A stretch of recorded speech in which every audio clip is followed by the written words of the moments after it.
नमस्कार दोस्तों, tech news and updates के एक फ्रेश और नए एपिसोड में आपका स्वागत है। मैं आपका होस्ट आज आपके साथ लेके आया हूँ पीएसीएल से जुड़ी हुई कुछ नई और ताज़ा खबरें। तो अगर आप इस चैनल पे नए हो तो चैनल को आप सब्सक्राइब करके बेल आइकन को प्रेस कर लें, क्योंकि जो भी इससे रिलेटेड इन्फॉर्मेशन होती है पीएसीएल से और सभी निवेशकों से जुड़ी हुई जितनी भी खबर होती है वो मैं आपको सबसे पहले देने की कोशिश करता हूँ। तो चलिए, आज की जो खबर है वो है कि पल्स ग्रुप ने निवेशकों को 49,100 करोड़ लौटाने का आदेश दिया है।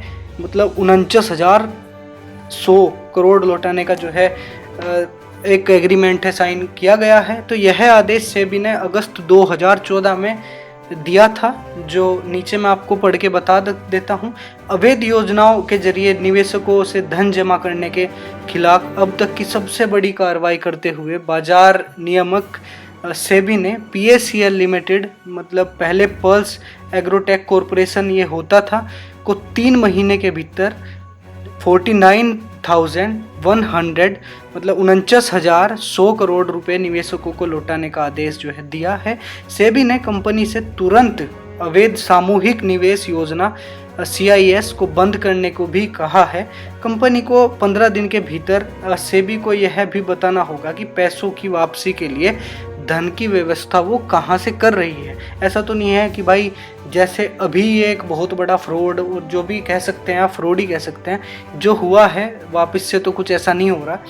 तो वो भी जो है, जो व्यवस्था होगी धन की जो अपनी करेगी पीएसीएल, तो वो भी सेबी को बताना पड़ेगा कि भाई ये पैसे जो है कहाँ से आए हैं और कैसे दिए जा रहे हैं। सेबी के आदेश के बाद पीएसीएल ने बयान जारी कर कहा है कि वह इसे प्रतिभूति IPL ट्रांजैक्शन की चुनौती देगी। बयान में कहा गया है कि दुर्भाग्य से सेबी इस बात पर ध्यान नहीं दे सका कि कंपनी ने कहा था कि उसे CIS नहीं माना जाए।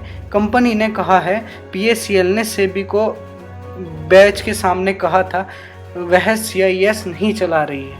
कंपनी ने अपने रियल एस्टेट कारोबार के लिए जो धन जुटाया है उसके पास उचित मात्रा में जो परिसंपत्तियां हैं वो है, और पीएसीएल ने कहा है कि उसके लिए अपने ग्राहकों के हित में सर्वोपरि रहा है और वह आगे भी इसी तरह से रुख बनाए रखेगा, ये पल्स ग्रुप ने कहा है।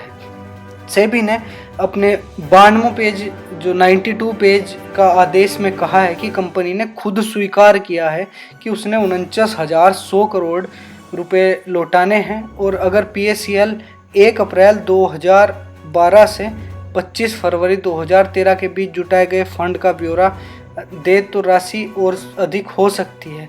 समझा जाता है कि सामूहिक निवेश योजना के जरिए करीब 50,000 करोड़ रुपए जुटाए हैं। ये पल्स ग्रुप की बात है, बहुत पुरानी। तो इसी हिसाब से जो है सामने आ रही हैं। 2020 वैसे चल रहा है, कभी आप सोचो कि भाई ये बहुत पुरानी खबर दे रहा। जो भी नई लेटेस्ट खबर आई है वो मैं आपको बता रहा हूँ और पढ़ के सुना रहा हूँ, मैं अपनी तरफ से भाई कुछ भी नहीं बोल रहा। तो सेबी ने कहा है कि वह सुप्रीम कोर्ट में की गाइडलाइंस के अनुसार कंपनी प्रमोटर्स और डायरेक्टर के खिलाफ धोखाधड़ी और व्यापार के अनुचित व्यवहार करने और सामूहिक निवेश योजना के बारे में सेबी को नियम का उल्लंघन के आरोप में आगे की कार्रवाई जो है शुरू किया जा रहे हैं। इसमें तरलोचन सिंह, सुखदेव सिंह, गुरमीत सिंह, सुब्रत भट्टाचार्य, निर्मल सिंह भंगू, टाइगर जोगिंदर, गुरनाम सिंह, आनंद गुरवंत सिंह और उपल देविंदर कुमार का नाम जो है शामिल है। पीएसीएल और निर्मल सिंह भंगू समेत इसके शीर्ष अफसरों को के खिलाफ जो है CBI जांच जो है वो हो रही है। ये भी सेबी पल्स ग्रुप की एक न्यूज़ है। तो सेबी के आदेश ने कहा गया है कि जिन निवेशकों से यह राशि जुटाई गई है उनकी करीब 5.58 मतलब 5.85 करोड़ है। इनमें वह ग्राहक भी शामिल है जिन्होंने ज़मीन आवंटित करने की बात कही गई थी और उन्हें अभी तक ज़मीन भी नहीं दी गई। अवैध तरीके से धन जुटाने के मामलों में यह न केवल राशि के लिहाज से बल्कि निवेशकों की संख्या को लेकर भी सबसे बड़ा मामला जो है सामने आ रहा है।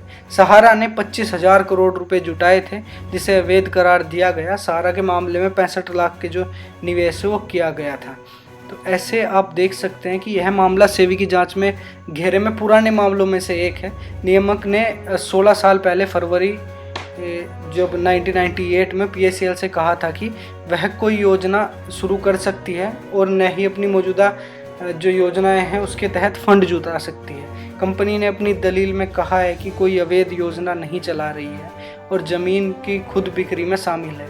और सेबी ने इस मामले में 30 नवंबर अभी में PACL को नोटिस जारी किया था और CBI जांच जो है चल रही है। इसमें निवेशकों के पैसे लेकर ज़मीन की खरीदारी, रजिस्ट्री और दूसरे कामों में जो है लगाए गए थे। इनमें कहा गया है कि बेहतर होगा कि अपनी CBI के मानकों का पालन करा जाए।